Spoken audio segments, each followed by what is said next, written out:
नमस्कार, खबर फास्ट पर बड़ा मुद्दा लेकर मैं हूं भविष्य त्यागी। पंजाब में चुनावी प्रचार थम चुका है। एक दिन बाद पंजाब विधानसभा चुनावों के लिए वोटिंग होनी है, लेकिन पंजाब में चुनावों से ठीक पहले सियासत में उबाल है, सुर्खियों में खालिस्तान है और आरोप प्रत्यारोपों की बौछार है। दरअसल बीते दिनों आम आदमी पार्टी के संस्थापक सदस्य रह चुके कवि कुमार विश्वास के आरोप के बाद पंजाब की राजनीति में मानो भूचाल आ गया। विश्वास के केजरीवाल पर आरोपों के बाद पीएम मोदी, राहुल गांधी और प्रियंका गांधी अलगाववाद के मुद्दे पर अरविंद केजरीवाल पर निशाना साधने से नहीं चूके। लेकिन अरविंद केजरीवाल ने भी बड़े स्वीट अंदाज में विरोधियों के आरोपों को जवाब दिया। क्या पंजाब में चुनावों से ठीक पहले असल मुद्दों से ध्यान भटकाने की कोशिश हो रही है, और आखिर ये कोशिश कौन कर रहा है? और क्या वाकई पंजाब में अलगाववाद को सियासी हवा दी जा रही है? यही आज का बड़ा मुद्दा, इसी पर होगी चर्चा।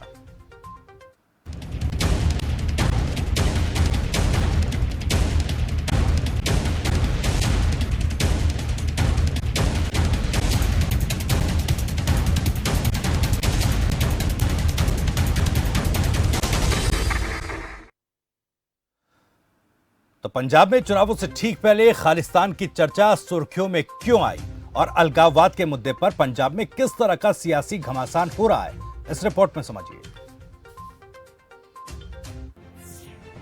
हास्य कवि का बयान, शुरू हुआ सियासी संग्राम, केजरीवाल ने डाला स्वीट ट्विस्ट। शायद मैं दुनिया का सबसे स्वीट आतंकवादी होऊंगा, जो लोगों के लिए अस्पताल बनवाता है, लोगों के लिए स्कूल बनवाता है, बुजुर्गों को तीर्थ यात्रा पे भेजता है। कवि कुमार विश्वास के बयान के बाद सियासी गर्मी बढ़ गई है। चुनावी रूपरेखा नेता आरोप प्रत्यारोप से लिख रहे हैं, यानी जिसका आरोप जितना बड़ा उसका कद उतना बड़ा। इसलिए पार्टियां एक दूसरे पर हावी होने के लिए नए नए प्रयोग कर रही हैं। ऐसा कहीं एक प्रयोग कुमार विश्वास के बयान के बाद किया गया। सभी पार्टियों की तरफ से, जिस पर आज सीएम अरविंद केजरीवाल ने चुप्पी तोड़ी। सीएम केजरीवाल ने खुद को शहीद आजम भगत सिंह का चेला भी बताया। केजरीवाल बोले कि 100 साल पहले अंग्रेजों ने उन्हें आतंकवादी कहा था। 100 साल बाद इतिहास खुद को दोहरा रहा है। आज उनके सबसे बड़े चेले को आतंकवादी कहा जा रहा है। 100 साल पहले भगत सिंह पैदा हुए थे। भगत सिंह को अंग्रेजों ने आतंकवादी बोला था। मैं भगत सिंह को बहुत मानता हूं, मैं अपने आप को भगत सिंह का चेला मानता हूं। देश जानता है कि भगत सिंह जैसा कट्टर देशभक्त कोई नहीं था। 100 साल पहले भगत सिंह को अंग्रेजों ने आतंकवादी बोला था, और 100 साल के बाद अब इतिहास अपने आप को दोहरा रहा है कि भगत सिंह के चेले को आज ये सारे भ्रष्टाचारी मिलके आतंकवादी साबित करना चाह रहे हैं। पीएम मोदी ने कुमार विश्वास के आरोपों पर पार्टी के संयोजक अरविंद केजरीवाल को घेरा। उन्होंने कहा कि उनके इरादे कहीं ज्यादा खतरनाक हैं। जिसने ये भेद खोला वे उनके पुराने विश्वस्त साथी रहे हैं। उन्हीं के एक साथी ने इनके चरित्र का जो वर्णन किया है, इसको हर मतदाता ने, हर देशवासी ने बड़ी गंभीरता से लेने की जरूरत है। पंजाब के मेरे भाइयों और बहनों, ये लोग पंजाब को तोड़ने का सपना पाले हुए हैं। ये लोग सत्ता के लिए अलगाववादियों से भी हाथ मिलाने को तैयार है। वार पलटवार की सियासी जंग में केंद्रीय मंत्री अनुराग ठाकुर ने भी थोड़ा ट्विस्ट डाला। एएपी मतलब अरविंद एंटी पंजाब, अरविंद एंटी पंजाब, यही है इसका मतलब एएपी का। जो पंजाब का मुख्यमंत्री बनने के साथ साथ खालिस्तान का प्रधानमंत्री बनने का भी सोच रखते हो, ऐसे आरोपी नहीं, ऐसे इनके साथियों ने बार बार कहा है। एक ने नहीं, कईयों ने कहा। वार पलटवार की जंग केवल जुबानी नहीं हो रही, बल्कि ट्विटर पर भी मामले का शोर उठा है। सीएम चन्नी ने ट्वीट कर मामले की निष्पक्ष जांच की मांग की, लेकिन सवाल ये कि क्या हास्य सियासत के इस खेल में आम मुद्दों से राजनेता भटक गए हैं, या हास्य सियासत से वोट बटोरने का ये नया प्रयोग है। न्यूज डेस्क, खबर फास्ट। तो रिपोर्ट आपने देखी, वहीं केजरीवाल को निशाने पर ले रहे राहुल और प्रियंका गांधी को भी जरा सुनिए। सत्ता में आने के लिए तो कुछ भी कर डालेंगे। उनके एक साथी है, उनका कल बयान आया था, कह रहे थे कि केजरीवाल जी ने मुझे कहा कि अगर पंजाब के सीएम नहीं तो ठीक है, दुनिया के पहले नए देश के पीएम तो बन जाऊंगा मैं। समझे आप बात? आतंकवादियों के घर में जाके रहते हैं एक छोटे मियां साहब, और बड़े मियां किसानों को आतंकवादी कहते हैं। यहाँ पे सबसे जरूरी चीज शांति, भाईचारा है, और कांग्रेस पार्टी इसको समझती अच्छी तरह। हमारे जो नेता हैं वो आतंकवादी के घर में आपको कभी नहीं मिलेंगे, हो ही नहीं सकता। झाड़ू के नेता जरूर आपको आतंकवादी के घर में मिल सकते हैं, मगर कांग्रेस का नेता आपको कभी नहीं मिल सकता। तो एक तरफ पंजाब में ठीक चुनाव से पहले खालिस्तान सुर्खियां बन चुका है, चर्चाएं हो रही है, आरोप लग रहे हैं, प्रत्यारोप पलटवार किया जा रहा है। ऐसे में खालिस्तान का यह मुद्दा आखिर क्यों राजनीति में उबाल मार रहा है, चुनावों में इसका फायदा किसे हो सकता है, इस पर भी हम चर्चा करेंगे। लेकिन उससे पहले अपने कुछ संवाददाताओं का रुख करेंगे। हमारे साथ अमृतसर से धर्मवीर गिल हमारे सहयोगी जुड़ गए हैं, टोनी शर्मा संगरूर से, विनोद बंसल बठिंडा से हमारे साथ हैं। धर्मवीर गिल, सबसे पहले आपके पास आ रहा हूं, बताइएगा जरा ग्राउंड पर, क्योंकि चुनावी प्रचार आज थम चुका है, किन मुद्दों की गर्माहट अमृतसर में है? जी भविष्य, मैं बताना चाहता हूँ कि जो अमृतसर है इस समय हॉट सीट बना हुआ है। तो नवजोत सिद्धू जो के प्रधान है वो उम्मीदवार है, दूसरे माझे के जर्नैल कहे जाने वाले मजीठिया जो है उनके विरुद्ध चुनावी मैदान में है। इसलिए सबसे हॉट सीट इस समय अमृतसर की पूर्वी हलका बना हुआ है। अब चुनाव प्रचार तो थम गया है, लेकिन जो उम्मीदवारों की धड़कनें हैं वो तेज होती नजर आ रही है, क्योंकि दिन एक ही बचा है और 20 फरवरी को जो है चुनाव वोटिंग होनी है, उसके बाद रिजल्ट भी आएगा। लेकिन चुनाव प्रचार थमने से, जैसे मैंने पहले कहा, धड़कनें जरूर तेज होती नजर आ रही है।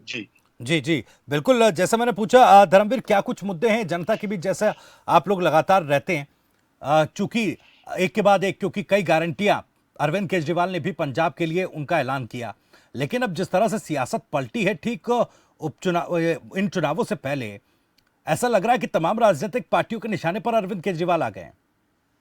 जी बस ये बताना चाहता हूँ कि जैसे ही चुनाव प्रचार था उससे पहले ऐलान भी होते रहे हैं, वादे भी किए जा रहे थे। दिल्ली से आप सुप्रीमो केजरीवाल जब पंजाब आते थे नई नई गारंटियां दे रही थी, लेकिन अभी जैसे कि पंजाब में गारंटियों की हवा चल रही है, उसको लेकर दूसरी विरोधी धड़े के निशाने पे जरूर केजरीवाल है। केजरीवाल भी बताते नजर आते हैं कि विरोधी उन्हें हराने के लिए एकजुट हुए नजर आ रहे हैं, लेकिन मुद्दों की बात से ज्यादा इस बार चेहरों की राजनीति ज्यादा होती नजर आ रही है, क्योंकि मुद्दों से कहीं भी हटके चेहरों की राजनीति में ज्यादा सक्रिय रहे हैं सभी नेता, क्योंकि चेहरे जैसे कि बड़े नेता, बड़े चेहरों पे वोटिंग की राजनीति नजर आती रही है।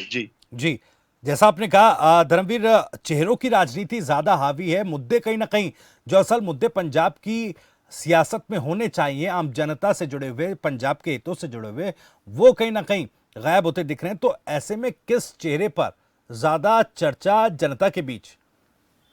जनता की रह जाने तो अभी जो साइलेंट वोट है वो अंदर से बातें करती है कि आम आदमी पार्टी को चांस देना चाहिए, लेकिन बड़े चेहरे हैं, मजीठिया जी, सिद्धू साहब बड़े चेहरे हैं, नामवर है, कद्वर नेता है, उनका भी अपना रोब है पार्टी में और जनता के बीच में भी अपना रोब है उनका। फिर भी देखने वाली बात है कि मुद्दों की बात, जैसे कि लुभावने सपने तो हमेशा ही दिखाती हैं राजनीतिक पार्टियां, जैसे बिजली फ्री की बातें होती हैं, कोई कर्जा माफी की बातें होती हैं, रोजगार की बातें होती हैं और बच्चों की पढ़ाई की बातें होती है, लेकिन सत्ता में आने के बाद ये सब बातें सिर्फ हवा में नजर आती है। फिर भी जो मुद्दों की इस बार लड़ाई चल रही है वो बिजली फ्री का मुद्दा पंजाब में पूरी तरह से गरमाया हुआ है। बिजली फ्री के मुद्दे पे भी चुनावी माहौल में ज्यादातर वोटें बटोरने का सिलसिला जारी है। जी ठीक है टोनी, मैं आपके पास आ रहा हूं। संगरूर में क्या कुछ हालात हैं प्रचार के बाद, जनता के बीच किस तरह की हवा दिखाई दे रही है? त्यागी जी, अगर बात करें संगरूर की, तो संगरूर में जो आज प्रचार सब जगह थम चुका है चुनावी प्रचार, लेकिन संगरूर की बात करें, मुद्दों की बात करें तो यहाँ रोजगार का मुद्दा है, एजुकेशन का मुद्दा है। लोग कहीं ना कहीं कह रहे हैं कि यहाँ बेरोजगारी है, एजुकेशन के लिए कुछ नहीं है, जो साइलेंट वोट है, लोग बिल्कुल चुप्पी साधे हुए हैं, एक साइलेंट हो चुके हैं कि वोट किसको डालेंगे। लेकिन उन्होंने, जब हमने गांव में जाकर, शहरों में जाकर, अलग अलग हलकों में जाकर बात की, तो उनका कहना था कि अभी वक्त बताएगा कि हम वोट किसको डालेंगे। लेकिन कहीं ना कहीं एक चुप्पी लोग साथ चुके हैं, लेकिन ये आने वाला वक्त बताएगा त्यागी जी की वोट हवा क्या है डालेंगे। इस पर अभी वोटर साइलेंट जरूर है, लेकिन जो मुद्दे हैं, क्या मुद्दे होने चाहिए? क्योंकि देखिए, लगातार बयान एक दूसरे के खिलाफ दिए जा रहे हैं, आरोप लग रहे हैं, पलटवार हो रहा है। उस बीच आम जनता किन मुद्दों पर वोट करने की बात कह रही है? जी, अगर मुद्दों की बात करें तो उनका कहना था कि हमें फ्री में कुछ नहीं चाहिए। जैसे ऐलान हो रहे हैं कि 1000 रुपया महीना मिलेगा या बिजली फ्री मिलेगी, लेकिन उनका कहना था कि हमें रोजगार चाहिए। अगर रोजगार मिलेगा तो हम खुद कमाएंगे, अपने घर का पालन पोषण करेंगे, बच्चे को पढ़ाएंगे। लेकिन उन्होंने साफ कहा, लोगों ने साफ कहा कि हमें फ्री में कुछ नहीं चाहिए, हमें रोजगार दो। अगर रोजगार मिलेगा तो हमारे घर में खाने पीने के लिए सब चीजें आ जाएगी, हम अपने परिवार का पालन पोषण कर सकते हैं। जी बिल्कुल। टोनी, जैसा धर्मवीर बता रहे थे कि इस बार चेहरों की जो राजनीति है, चेहरों पर जो पूरी राजनीति फोकस हो गई है। संगरूर में अगर बात की जाए तो कौन से बड़े चेहरे, कौन सी हॉट सीट? अगर बात करें तो संगरूर की बात करें तो विजेंद्र सिंगला एक बड़ा चेहरा है कांग्रेस पार्टी की ओर से, अरविंद खन्ना बीजेपी की ओर से हैं। लेकिन अगर आम आदमी पार्टी की बात करें तो एक नया चेहरा, युवा चेहरा दिया है आम आदमी पार्टी ने, नरेंद्र कौर बराज। लेकिन अगर देखा जाए तो एक नए चेहरे की ओर लोग जा भी रहे हैं, लेकिन ये साइलेंट है, ये साइलेंट। लेकिन वोट किसको डालेंगे ये परसों ही पता लगेगा। लेकिन जो रिजल्ट 10 मार्च को आएंगे, जो पिटारा खुलेगा, ये एक वक्त के गर्मे में छुपा हुआ है। त्यागी जी, ठीक है। टोनी, बहुत बहुत शुक्रिया आपका। धर्मवीर, आपका भी बहुत बहुत शुक्रिया। विनोद बंसल हमारे साथ जुड़ रहे हैं, बठिंडा से हमारे साथ है। विनोद, बठिंडा में किस तरह की स्थिति है, किस तरह की तस्वीर? चुनाव प्रचार आज थम चुका है, किन मुद्दों को लेकर लोग बात कर रहे हैं, किस मुद्दे पर मतदान की बात हो रही है? तभी सबसे पहले तो मैं बताना चाहूं, जो पूरा मालवा है, ये कहीं ना कहीं 2017 के चुनाव में देखें तो ये वहां पे भी जो था आम आदमी पार्टी का जो सबसे ज्यादा जहां पे दबाव था, जहां पे ही उनके एमएलए जो जीते थे। लेकिन अगर मैं पूरे पंजाब की बात करूं तो इस बार जो मुद्दों की राजनीति है, मुद्दों की राजनीति पे हमेशा ही रहा है भी आम आदमी पार्टी। जब भी केजरीवाल पंजाब में आते थे तो इसको हर बार एक गारंटी देके जाते थे, एक एक करके उन्होंने 10 गारंटी पंजाब को दी है। उसमें सबसे बड़ा मुद्दा था नशे का मुद्दा, उसके बाद एजुकेशन, हेल्थ, और उसके बाद था हर घर घर में जो लेडीज है, औरतें, उनको 1000 रुपया पर मंथ, जो 18 साल से ऊपर की लड़की है, चाहे वो किसी भी कैटेगरी की है, जनरल कैटेगरी, किसी भी जात धर्म के, सभी को 1000 रुपया मंथ उन्होंने देने का ऐलान किया था। उसके बाद बहुत बड़ा मुद्दा था जो था बिजली का मुद्दा। बिजली पंजाब में बहुत महंगी थी, इसको उन्होंने पकड़ा और बिजली सस्ती करने का दावा किया। यही मुद्दों को लेकर राजनीति हो रही थी। लेकिन कहीं ना कहीं त्यागी जी, अगर हम देखें तो जो पंजाब में है, जो केजरीवाल की जो पार्टी, आम आदमी पार्टी का दबाव बढ़ता हुआ था, विरोधी पार्टियों को कोई मुद्दे नहीं मिल रहे थे। लेकिन कल जब कुमार विश्वास ने एनी को इंटरव्यू दिया और वो खालिस्तान का मुद्दा एक सामने आया, उसको लेकर सभी पार्टियों ने केजरीवाल पर एक मुठभेड़ का हमला बोला है। और कांग्रेस पार्टी में तो जिला स्तर पर डीसी के पास या इलेक्शन कमीशन के पास उसकी शिकायत भी भेजी है कि उस पर जो बनती कार्रवाई की जाए।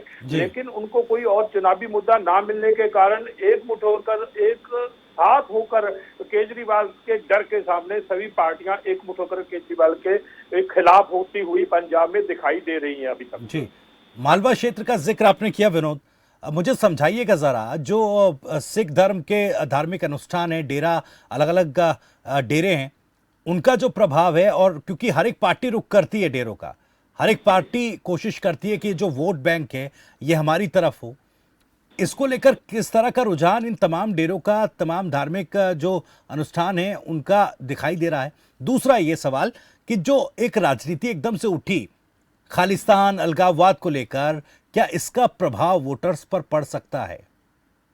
देखिए, मैं अगर पंजाब की बात करूं, पंजाब में पहले कभी भी राजनीति थी वो जात धर्म या ऐसी राजनीति नहीं होती थी। वो इस बार ये देखने को वोट तो मिल रहा है, लेकिन डेरावाद की राजनीति जरूर थी। अगर मालवा क्षेत्र की बात करूं तो बठिंडा एक खास था, जो एक सिरसा से डेरा पिछले दिनों बहुत सुर्खियों में आया था। उनके जो न्यायी थे, जो उनके मुखी थे, उनको कोर्ट ने सजा भी दी थी, वो अंदर भी थे 4-5 साल से। लेकिन बहुत बड़ा एक वोट बैंक था जो मालवा को हर बार प्रभावित करता था।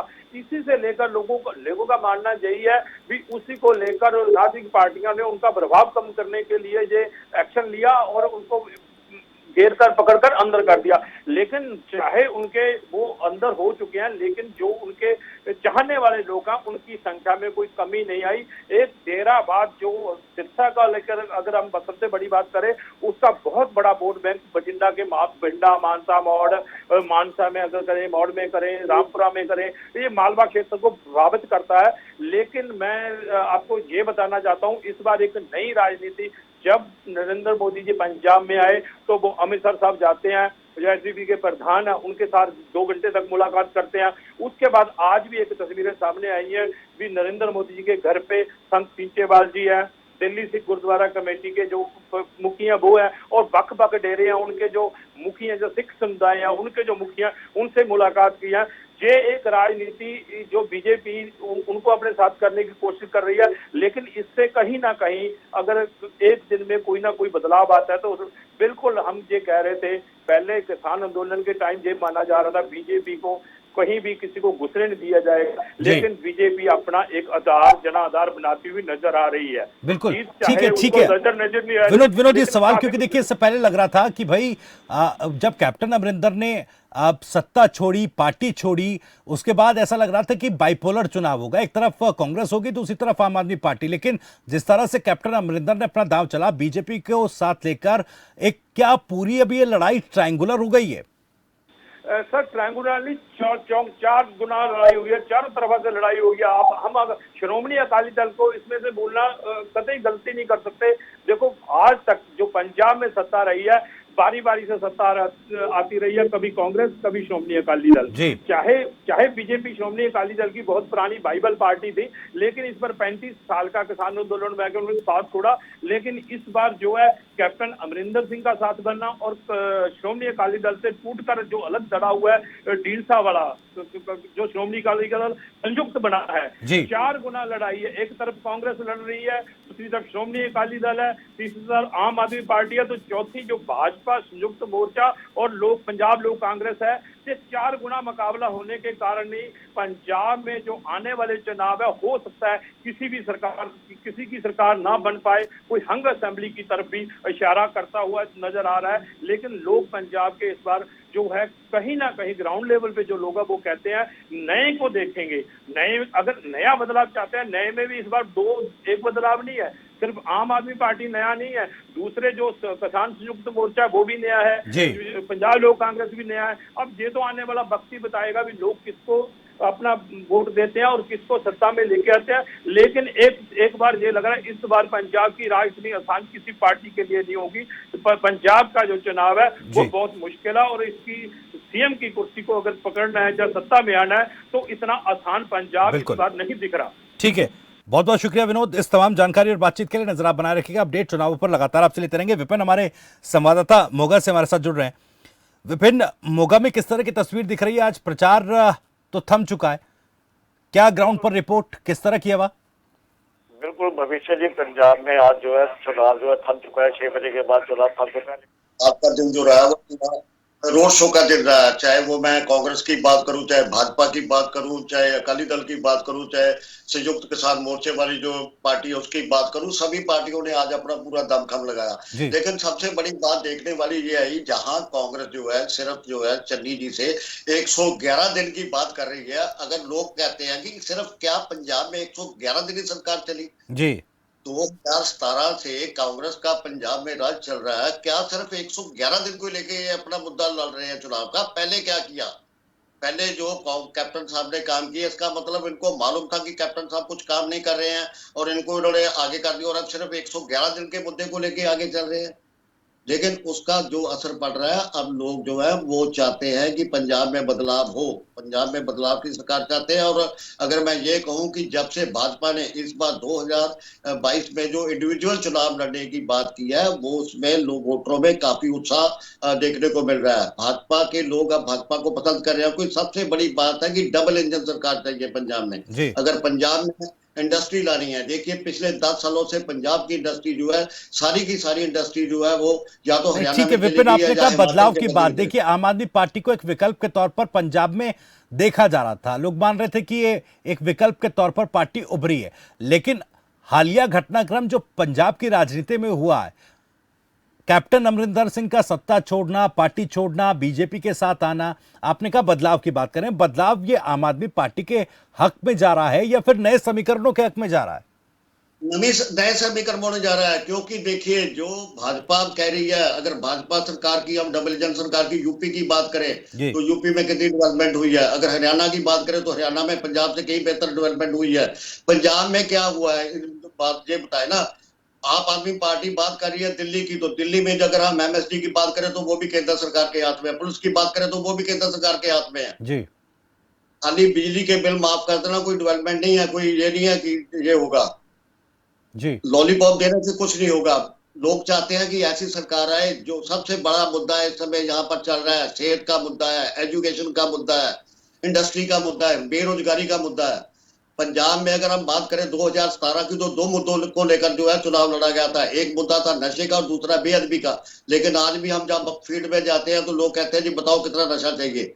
लेकिन मोदी साहब ने कहा कि अगर पंजाब में एनडीए की सरकार बनती है तो पंजाब में नशा सबसे पहले खत्म होगा जी। पंजाब में सबसे ज्यादा इंडस्ट्री आएगी, रोजगार मिलेगा। विपिन, एक सवाल मेरा ये देखिए, आखिरी चुनाव प्रचार के आखिरी 2 दिनों में जिस तरह से कुमार विश्वास के बयान के बाद जो आरोप प्रत्यारोप, ये यूं कहें कि राजनीति जो है बिल्कुल बदल सी गई। अब मुद्दों पर बात होती नहीं दिखी। तमाम राजनीतिक दलों के नेताओं ने अरविंद केजरीवाल को निशाने पर लिया। सवाल अलगाववाद का, आरोप खालिस्तान को समर्थन के। क्या इसका असर इस चुनावों में दिख सकता है? लोग क्या बात कर रहे हैं? भविष्य जी 2017 में क्या हुआ था जब लास्ट में केजरीवाल जी यहीं ठहरे, मोगा में ठहरे थे जी। उस समय भी क्या हुआ था, कहीं ना कहीं तो समर्थन मिल रहा था ना इनको जी बिल्कुल। उस समय भी तो ये बात हुई थी ना, उस समय भी ये उन्होंने कहा था कि हमारी 90 सीटें आ रही हैं, 100 सीटें आ रही हैं जी, 100 से ऊपर की भी बात कर रहे थे। देखना तो अब होगा ना, अब जब लोग आ चुके नहीं, हैं। जिस तरफ देखिए, अरविंद केजरीवाल तो ये आरोप लगाते हैं कि भाई जो विपक्षी पार्टियां हैं, ये विरोधी दल जो है ये डरे हुए हैं और तमाम राजनीतिक दल एकजुट हो गए हैं और उन पर इस तरह के आरोप लगा रहे हैं। लेकिन क्या वाकई ग्राउंड पर जनता भी इस मुद्दे पर बात कर रही है क्या? भविष्य जी केजरीवाल को ये भी पता होना चाहिए ना कि पूरा देश अब क्या चाहता है, पूरा देश क्या चाहता है, युवा क्या चाहता है जी। युवा को रोजगार चाहिए। पंजाब का सारा युवा तो विदेशों में जा रहा है, क्या ये विदेशों में भेजेंगे स्टडी करने के लिए उनको? क्या रोजगार ये विदेशों में देंगे उनको? यहाँ क्या करेंगे? सब लॉलीपॉप दे रहे हैं, इतना इतना बता रहे हैं, मैनिफेस्टो में सब कह रहे हैं कि इतना पैसा हम देंगे। कोई कहता है मैं 1100 औरतों को दूंगा, कोई कहता है मैं 3100 दूंगा, कोई कहता है मैं 2100 दूंगा, कोई कहता है मैं सघन स्कीम 75,000 कर दूंगा, कोई कहता है मैं 50,000 कर दूंगा। पैसा कहां से आएगा? पंजाब को इनकम कहां से आएगी? ये कोई बता रहा है कहां से आएगी इनकम? पंजाब को इनकम भी आएगी तभी हम आगे देंगे ना। चलिए ठीक है विपिन, बहुत बहुत शुक्रिया आपका इस तमाम जानकारी और बातचीत के लिए। नजर आप बनाए रखिएगा, अपडेट्स लगातार आपसे लेते रहेंगे। अनिल हमारे सहयोगी चंडीगढ़ से हमारे साथ इस वक्त जुड़ रहे हैं। अनिल जरा समझाइएगा, जिस तरह से मुद्दों पर लगातार अरविंद केजरीवाल फोकस कर रहे थे, बिजली, पानी और महिलाओं को 1000 रुपए, किसानों की आय जो है बढ़ाना, रोजगार का मुद्दा, नशे को खत्म करना है, ये जो तमाम वादे थे ये चुनावी वादों की परिधि में थे। लेकिन अब जिस तरह से 2 दिन पहले पूरी सियासत बदल रही है, चुनावों से पहले सियासत का पूरा टेम्परामेंट बदल रहा है। पंजाब में अब अलगाववाद को समर्थन का आरोप अरविंद केजरीवाल पर लग रहा है।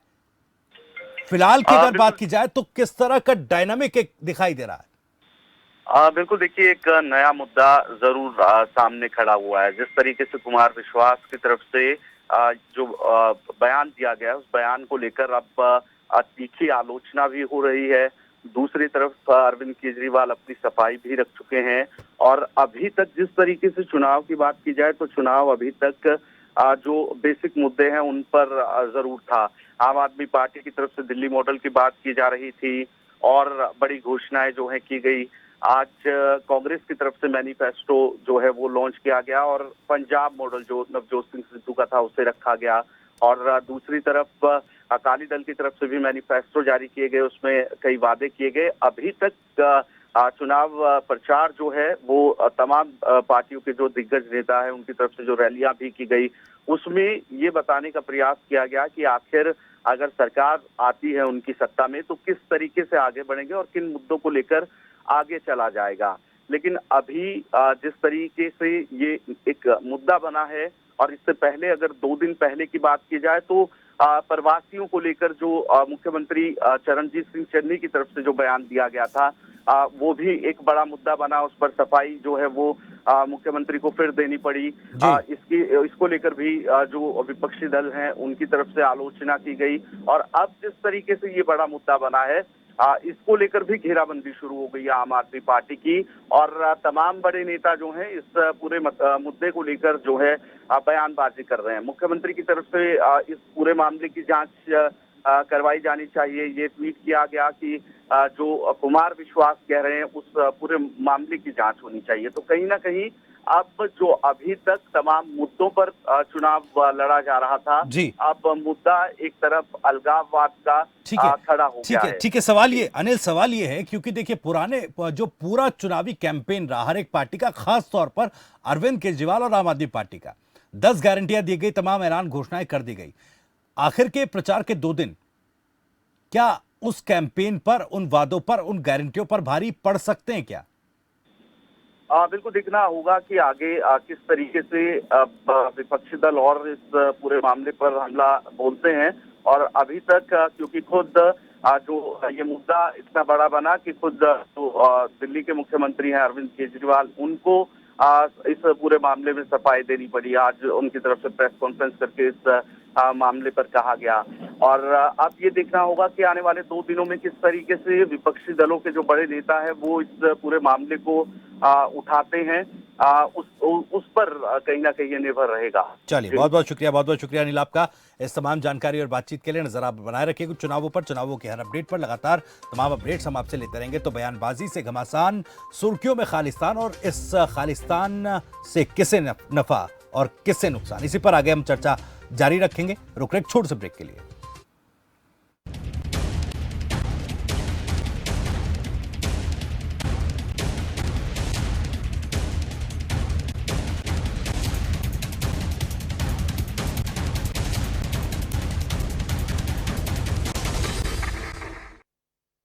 लाखों किसानों का भरोसा असीस फीड। बाकी फीड बोलते नंबर 1 है, कुछ टाइम दूध भी बढ़ाते हैं, लेकिन पशुओं को देखो, बीमारी, कमजोरी। 2 दिन का फायदा, फिर घाटा ही घाटा। फीड का असली काम करे असीस फीड। ये पशु की सेहत बनाए और बरकरार रखे। नतीजा सालों साल बेहतर दूध, बीमारियों से लड़ने की ताकत और बच्चे जनने की काबिलियत। बेहतर दूध, बेहतर स्वास्थ्य सालों साल। सब कुछ आजमाया और तब मैंने माना कि सिर्फ सच्ची सहेली ही है महिलाओं के उन मुश्किल दिनों की हर समस्या, जैसे कठिन दर्द, अनियमितता, खून की कमी, थकान व कमजोरी जैसी सभी प्रॉब्लम्स के लिए नंबर 1 औषधि एवं टॉनिक कबीर अमृतजाइन सिरप 3-in-1 फॉर्मूला के साथ एक ही बोतल में 3 गुण। लिवर टॉनिक भी है, एंजाइम भी है और एंटासिड भी है। इसके हैं कई फायदे। शराब से होने वाले साइड इफेक्ट से राहत में सहायक, आपके लिवर को बनाए अंदर से स्ट्रॉन्ग। आयुर्वेदिक अर्क पद्धति द्वारा निर्मित कबीर अमृतजाइम सिरप। सब कुछ आजमाया और तब मैंने माना कि सिर्फ सच्ची सहेली ही है महिलाओं के उन मुश्किल दिनों की हर समस्या, जैसे कठिन दर्द, अनियमितता, खून की कमी, थकान व कमजोरी जैसी सभी प्रॉब्लम्स के लिए नंबर 1 औषधि एवं टॉनिक। मुल्तानी कोका कफ सिरप, तुलसी, वसा, यस्ती मधु, पिपली के गुणों से भरपूर, जो खांसी पर करे तुरंत असर, ताकि बदलते मौसम के साथ।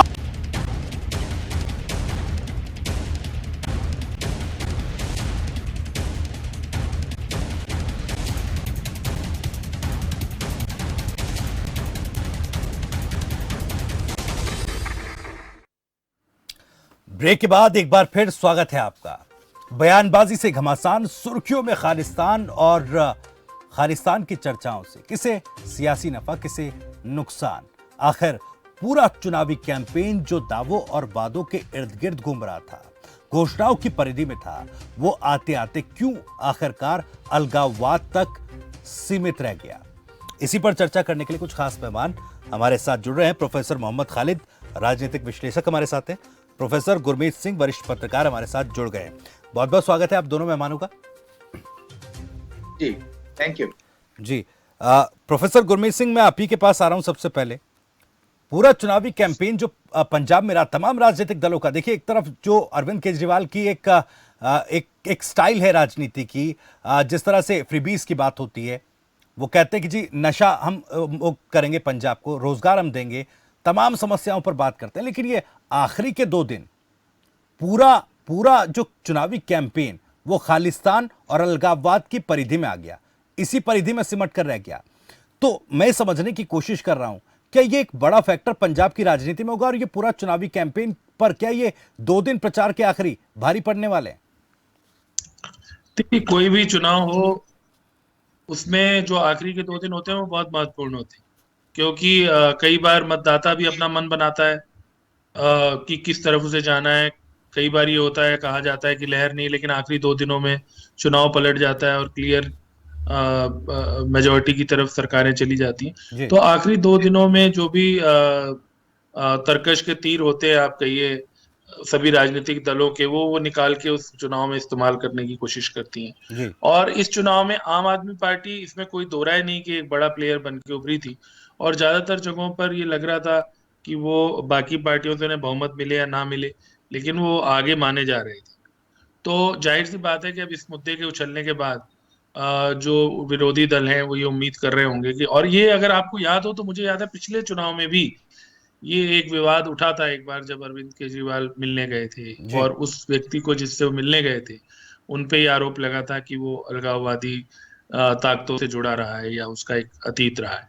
तो जाहिर सी बात है कि आम आदमी पार्टी को, अब जैसे आप कांग्रेस का भी देख लीजिए, जो भैया वाली बात हुई है, तो वो आखिरी के जो 2 दिन हैं उनमें जैसे मैंने बताया कि जो कुछ भी किसी भी पार्टी के पास है वो आखिरी में माहौल के लिए निकालते। कई बार तो ऐसा भी होता है कि कोई चीज उनके पास अगर हो भी तो वो आखिरी दिनों के लिए बचा के रखते हैं। अब ये जो वीडियो है जो आया, जो विवाद हुआ, वो ऐसा थोड़ी कि वो कोई इन्हीं 2 दिनों में बना होगा या अभी 3 दिन पहले बना, या अगर कोई बात, तो नेचुरली जो एक जिसे कहते हैं ना प्राइम टाइम, जैसे आपके यहाँ शो में होता है, वैसे चुनाव में जो बिल्कुल निर्णायक समय होता है, निर्णायक घड़ी होती है, जब आप जानते हैं कि चुनाव प्रचार थम गया है और अब 2 दिन जो है वो मतदान के लिए जब मतदाता को मिलेंगे, क्योंकि भावना यही रहती है कि मतदाता को समय मिले और वो शांति से सोच सके।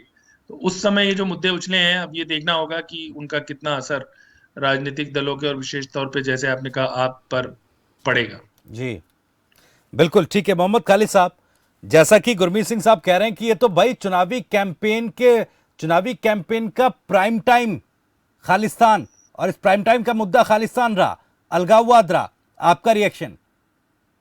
देखो, ऐसा है कि ये ज्यादातर वोटर इस समय तक अपना मन बना चुका होता है जी कि उसने कहाँ वोट डालनी है, क्योंकि 20-25 दिन हो गए एक्टिव कैंपेनिंग में। उससे पहले भी तकरीबन 6 महीने पहले इलेक्शन की बसात बिछनी शुरू हो जाती है। इसलिए इस समय अगर कोई पार्टी डेस्परेशन में ऐसे कोई मूव करती है जी, या कोई लीडर इस तरह के जो है हथकंडे इस्तेमाल करता है, उसका बहुत ज्यादा असर जो है वोटर के ऊपर नहीं पड़ता, क्योंकि वोटर जो है वो, आप ये मत समझिए कि वोटर जो है वो बहुत कम वोटर होते हैं जो इलेक्शन के बिल्कुल पहले फैसला करते हैं या पोलिंग बूथ पे फैसला करते हैं, उनका फ्रैक्शन बहुत कम है। ज्यादातर वोटर जो है वो अपना मन बना चुका है ऑलरेडी। ये 2 दिन जो है इसमें तो ये चलेगा, मैं साफ सी बात बताऊं कि पैसा कौन लेता है, दारू कौन बांटता है, ये सब चीजें चलती हैं जी। लेकिन वोटर जिसने अपने विवेक से और ये सोच करके कि पंजाब के में जितनी पॉलिटिकल पार्टीज हैं उनका 5 साल का क्या कैरेक्टर रहा है और किस तरह से वो अपने आप को प्लेस करते हैं आने वाले 5 साल में, वो ऑलरेडी समझ सोच चुके हैं। इस समय अगर सोचा जाए कि वो वोट का फैसला करेंगे, क्योंकि किसी ने अलगाववाद की बात कर दी, किसी ने खालिस्तान की बात कर दी, मुझे ये चीज जो है ये वोटिंग बिहेवियर के बिल्कुल विपरीत है, क्योंकि वोटर जो है बहुत कम वोटर ऐसे होते हैं जो इस समय पलटते हैं या फैसला करते हैं। जी बिल्कुल ठीक है सर। राजेश गिल साहब भी हमारे साथ जुड़ गए हैं, वरिष्ठ पत्रकार हैं, बहुत बहुत स्वागत है राजेश जी। सवाल ये, क्योंकि देखिए जिस तरह से 2 दिन का ये चुनावी कैंपेन 2 दिन जो आखिरी 2 दिन का रहा, इसमें महज अलगाववाद के मुद्दे पर अरविंद केजरीवाल को निशाने पर लिया गया, खालिस्तान को समर्थन देने के आरोप भी उन पर लगे। मायने क्या है चुनावी लिहाज से? देखिए बिल्कुल क्योंकि मैं अभी बात सुन रहा था, खालिद साहब की बात सुन रहा था, बृहस्पति उनकी भी बात सुन रहा था कि जाहिर तौर पर 2 दिन शेष है, तो इसमें बड़े फैसले लेना जो है वो आमतौर पर जो बात को लेकर ज्यादा नहीं सोचता, क्योंकि अगर वो मन बना चुका है तो वो इन चीजों को तरफ ध्यान नहीं देता। लेकिन पंजाब की हकीकत कुछ और, ये मुद्दा हमेशा से रहा है। और जो बीजेपी की बात करें या अन्य पार्टियों की बात करें, तो कहीं ना कहीं वोट पोलराइजेशन की जो बात होती है तो बहुत अहमियत दी जाती है, नैरेटिव को बहुत अहमियत दी जाती है। और इस बात को लेकर कि एक तरफ जब निशाना बनाया जा रहा है अरविंद केजरीवाल को, हमें इसका आखिरी दिन में भी असर नजर आ सकता है। जाहिर तौर पर जो फ्लोटिंग वोटर है उस पर कहीं ना कहीं, और अगर हिंदू वोटर की बात करें पर इसका असर जरूर नजर आ सकता है। क्योंकि पंजाब की बात करें तो पंजाब में अभी थोड़े दिन पता है, हम सभी जानते हैं कि प्रधानमंत्री यहाँ पर आए थे, तो उस बात प्रधानमंत्री एयरपोर्ट पर ये बोलकर गए थे कि अपने सीएम को धन्यवाद कहना कि मैं यहाँ से जिंदा वापस जा रहा हूँ। तो हमने लोगों में घूमकर देखा, हिंदू वोटर्स में उसका असर नजर आया था। और कहीं ना कहीं भाजपा ने उसमें उस इंसिडेंट उसको भी मिला है थोड़ा बहुत। हालांकि पहले, इससे पहले पंजाब की स्थिति भाजपा के लिए बहुत खराब थी जी। लेकिन अब जो है, अब स्थिति थोड़ी सी भाजपा की सुधरी है। लेकिन जिस तरह से सभी पार्टियों ने अब निशाने पर लिया है अरविंद केजरीवाल को, तो कहीं ना कहीं खास तौर पर, मैं विशेष तौर पर बात करूंगा कि हिंदू वोटर जो है वो प्रभावित हो सकता है इन दिनों में। क्योंकि वाकई ही जो एक स्लोगन चला हुआ है आम आदमी पार्टी का पंजाब में कि केजरीवाल को एक मौका और, वो कहीं ना कहीं काम कर रहा है। और उस चीज को तोड़ने के लिए जो आखिरी 2 दिन में जो एक नैरेटिव बनाया जा रहा है वो थोड़ा बहुत असर जरूर करेगा, बहुत बड़ा असर नहीं करने वाला। लेकिन क्योंकि अब आप देख सकते हैं कि पार्टियां भी पहले से ज्यादा है, और कैप्टन अमरिंदर सिंह जो है वो अपने सिपह सलार लेकर वो चुनावी मैदान में कूदे हुए हैं। भाजपा है और इसके अतिरिक्त कांग्रेस है, आम आदमी पार्टियां, पहले 2 पार्टियां ही हुआ करती थी। जी ठीक है, लगता है संपर्क राजेश गिल साहब से टूट गया, दोबारा उनको इस चर्चा में जोड़ेंगे। प्रोफेसर गुरमीत, जैसा हम देख रहे हैं चुनावी कैंपेन में, और जैसा राजेश गिल साहब भी बता रहे थे कि एक हिंदू वोटर भी है, राष्ट्रवाद के जरिए कहीं ना कहीं उस हिंदू वोट बैंक को भी अपने पाले में करने की कोशिश जरूर है। 38% के आसपास मेरे ख्याल से हिंदू वोट बैंक जो है पंजाब में हिंदू वोटर्स हैं। मेरा सवाल ये कि देखिए, पूरे चुनावी कैंपेन में चाहे सेंटिमेंटल तौर पर हो या फिर क्षेत्रवाद के मुद्दे पर हो, हर तरीके से हर एक पैतरा जो है राजनीतिक पार्टियां अपनाती नजर आ रही हैं। पहले जब कैप्टन अमरिंदर साहब ने सत्ता छोड़ी, पार्टी छोड़ी, तो लग रहा था कि बाइपोलर चुनाव है। उसके बाद नया समीकरण बना, कैप्टन साहब साथ आ गए बीजेपी के। ये ट्रायंगुलर ये फाइट दिख रही है या चौतरफा ये एक लड़ाई दिख रही है? क्योंकि बीएसपी और अकाली दल का गठबंधन भी है। दलित राजनीति की बात कांग्रेस ने उठाई, लेकिन उधर एक दलित वोट बैंक को साधने के लिए बीएसपी और अकाली दल भी जुटे हुए हैं। निश्चित ही इस बार पंजाब में 4 दलों के बीच मुकाबला है। और तभी मैंने कहा कि जब बहुकोणीय मुकाबला, याद रखिए कि ये विधानसभा का चुनाव है, लोकसभा का नहीं है। विधानसभा चुनाव में कई सीटों पर कुछ 100 वोटों से भी हार और जीत होती है जी। तो अगर हम ये मान भी लें कि फ्लोटिंग वोट जो है वो कम होगा, तो भी उसकी एक बहुत महत्वपूर्ण भूमिका हो सकती है। और अगर आपको याद हो, लोकसभा चुनाव से पहले तो फिर सारी दुनिया ने यही विश्लेषण किया था कि जी पुलवामा का बहुत फायदा हो गया जी, जो अटैक हुआ था, आपको याद है। तो ऐसा नहीं है कि चुनाव में ये चीजें नहीं चलती हैं और लोग उससे फर्क नहीं पड़ता, खासतौर पे जो संवेदनशील मुद्दे हैं या जो टची या इमोशनल मुद्दे हैं। और बीजेपी का जो आप कह रहे हैं, देखिए दोआबा का जो क्षेत्र है वहां पर बीजेपी ने विशेष जोर लगाया है जी। हम जानते हैं कि जो बाबा राम रहीम जो थे उनको भी पैरोल को भी राजनीति से जोड़ के देखा गया। और उसको तो चलो हम अगर मान भी लें कि डायरेक्ट वो नहीं है, लेकिन जो राधा स्वामी जो ब्यास का डेरा है आप जानते हैं जी, जिसका बहुत प्रभाव है, और वो डेरा कभी विवादों में भी नहीं रहा है। उसके जो मुखी हैं उनकी भी प्रधानमंत्री और गृह मंत्री से मुलाकात हुई। तो जाहिर सी बात है कि भारतीय जनता पार्टी ने मंत्री हो चाहे वहाँ उनके केंद्र के जितने भी मंत्री हो, खासतौर पे जिनका बहुत थोड़ा बहुत भी ताल्लुक या जो पंजाबी बोल सकते हैं, चाहे हरदीप पुरी थे या मीनाक्षी लेखी थी, वो उनको, और बाकी लोग, संसाधनों की बात भी है, और कई बड़े नेता तो जोड़े ही साथ में, चाहे ढींडसा साहब भी थे और अमरिंदर सिंह जी थे। तो भारतीय जनता पार्टी ने, ऐसा कहा जा रहा है कि दोआबा में उन्होंने ज्यादा, उन्हें उम्मीद है लुधियाना जलंधर वाले क्षेत्र में। जी। और बहुकोणीय मुकाबले में जो पंजाब में पहले भी बात चल रही थी काफी दिनों से, मैं अभी भी ये मानता हूं कि पंजाब में चुनाव हमेशा आखिरी 2 दिनों में पलटता है। और पहले भी ये बात थी, पिछले चुनाव में भी कांग्रेस एकदम से एज ले गई थी, उससे पहले भी अगर आप बात करेंगे तो हो सकता है कि इस बार भी कोई अंडर करंट हो, ऐसा कहा जा रहा है। पर अगर कोई अंडर करंट बड़ा नहीं है और लोगों ने आम आदमी पार्टी के लिए, जैसे बहुत से लोग कहते हैं, आपने भी कहा कि बदलाव को लेकर एक बात चली थी बहुत लोगों से, जो लोग पंजाब का दौरा करके आए उनका भी कहना था। तो अगर कोई अंडर करंट नहीं है और अगर कोई, हम ये मान के चले कि बहुकोणीय मुकाबले में किसी को क्लियर मेजोरिटी नहीं मिलेगी, तो फिर तो असली खेल 10 मार्च के बाद शुरू होगा। अभी सब लोग कहते जरूर है कि 10 मार्च को जी पता लगेगा। अगर मेजोरिटी नहीं आई तो चुनाव में जो खेल हुआ है या ये जो खेल होना, इससे बड़ा खेल आप देखिएगा चुनाव के बाद होगा, अगर क्लियर मेजोरिटी नहीं आएगी। जी। क्योंकि जब भी उनसे बात की जाती है राजनीतिक दलों से, खासतौर पे भाजपा और अकाली दल के दोबारा साथ आने की जो संभावना है, जी, उसको आप खारिज नहीं कर सकते। बिल्कुल बिल्कुल।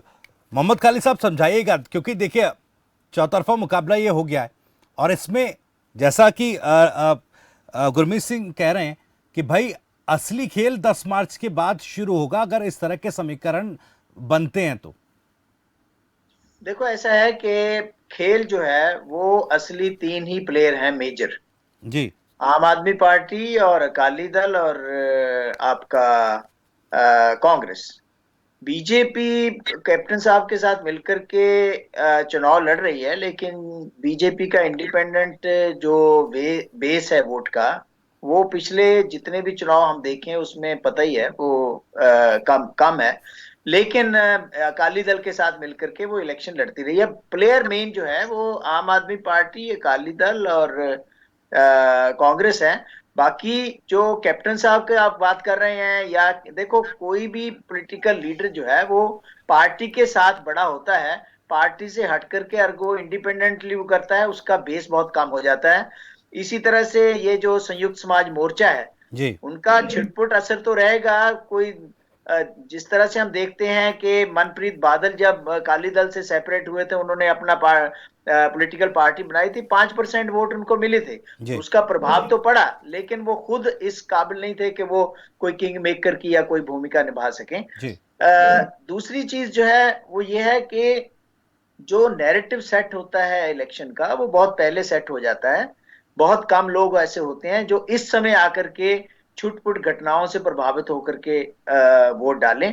वोट जो है वो पिछले 20 दिन, इसका मतलब ये है कि ये 2 दिन भारी हैं, बाकी जो 18 दिन कैंपेन चला वो बेकार हो गया, ऐसा नहीं होता कि नहीं सर, एक सवाल इसमें ये उठता है, देखिए जिस तरह से प्रधानमंत्री का दौरा रहा, प्रधानमंत्री की सुरक्षा में चूक का मसला उठा, ऐसा लग रहा है कि ये पूरा जो कैंपेनिंग का एक खाका था, खासतौर पर बीजेपी की तरफ से, वो पूरी स्क्रिप्ट पहले ही तय हो गई थी।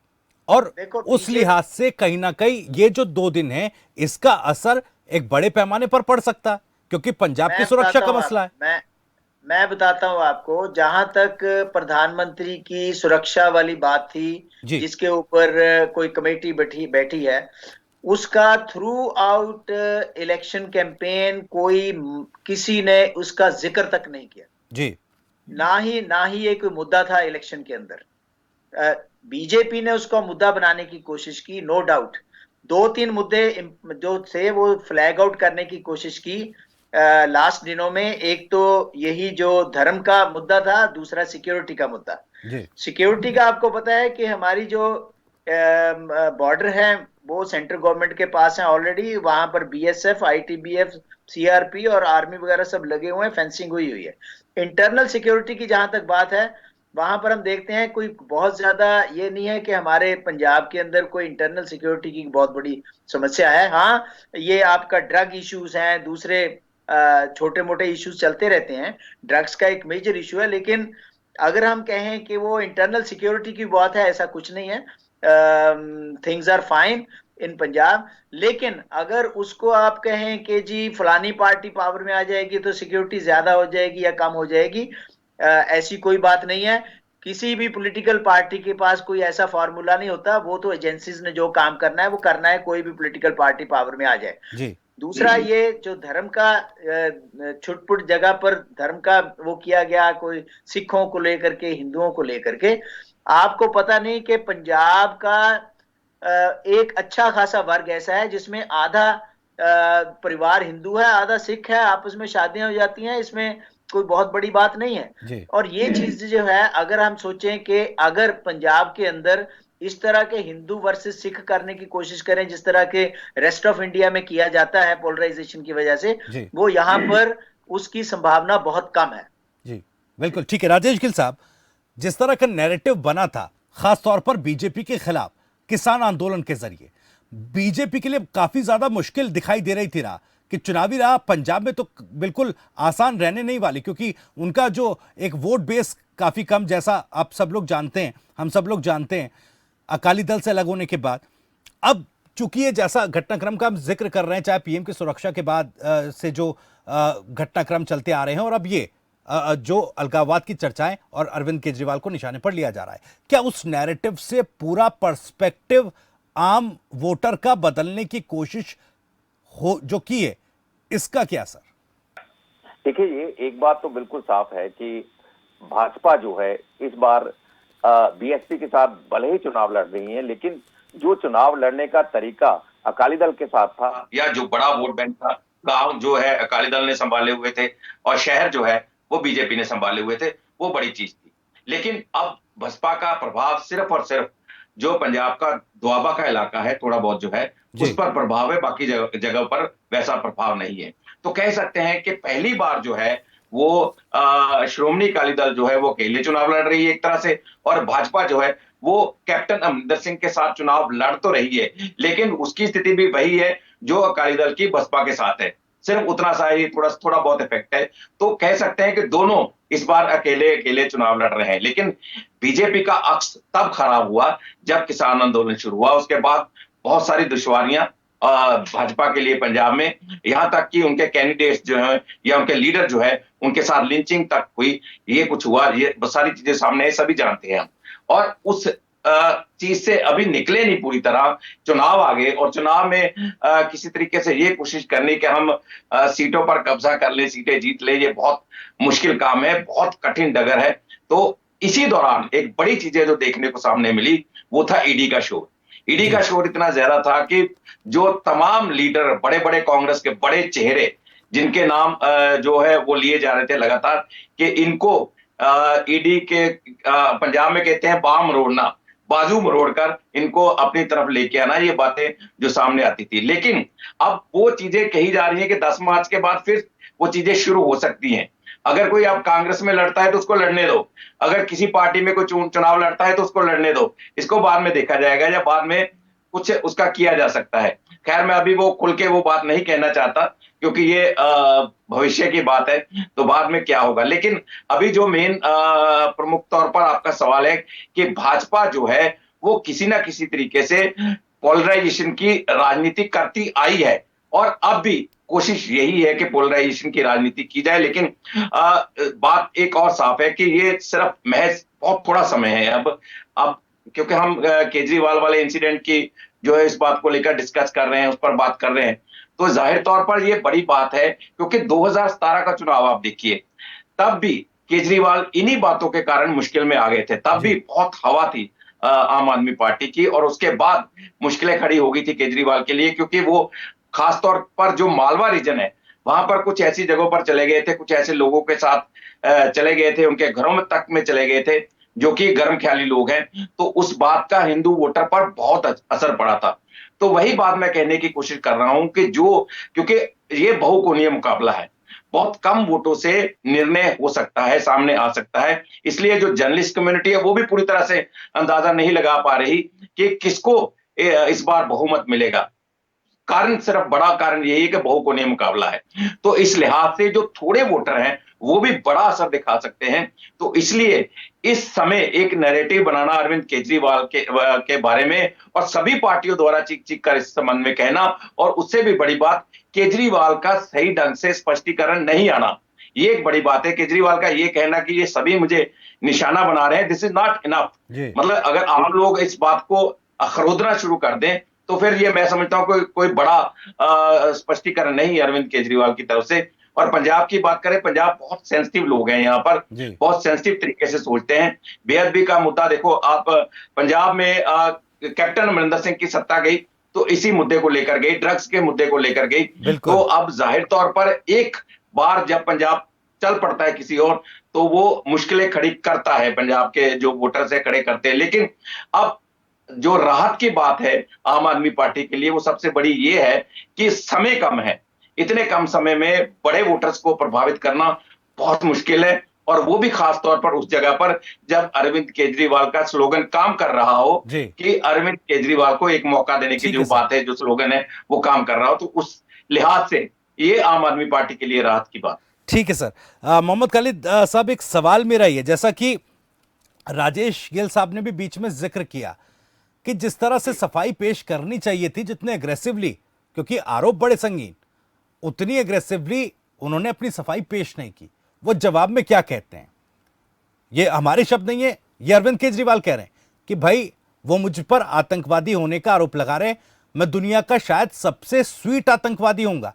तो पंजाब और पंजाबी लोगों के, या यूं कहें कि जो एक फैक्टर है वो सेंटिमेंट जो है, उस सेंटिमेंट पर सियासत कर रहे हैं क्या केजरीवाल, और इसमें फायदा ढूंढ रहे हैं क्या? क्योंकि देखिए, इससे पहले एसएफजे का भी एक लेटर वायरल होता है समर्थन का, एसएफजे का, फिर उस पर एक काउंटर लेटर आता है कि ये फेक है, ये फॉर्ज किया गया है, और सफाई जो दी गई उसमें एक आ गया कि आप नेताओं से बातचीत उनकी हुई है।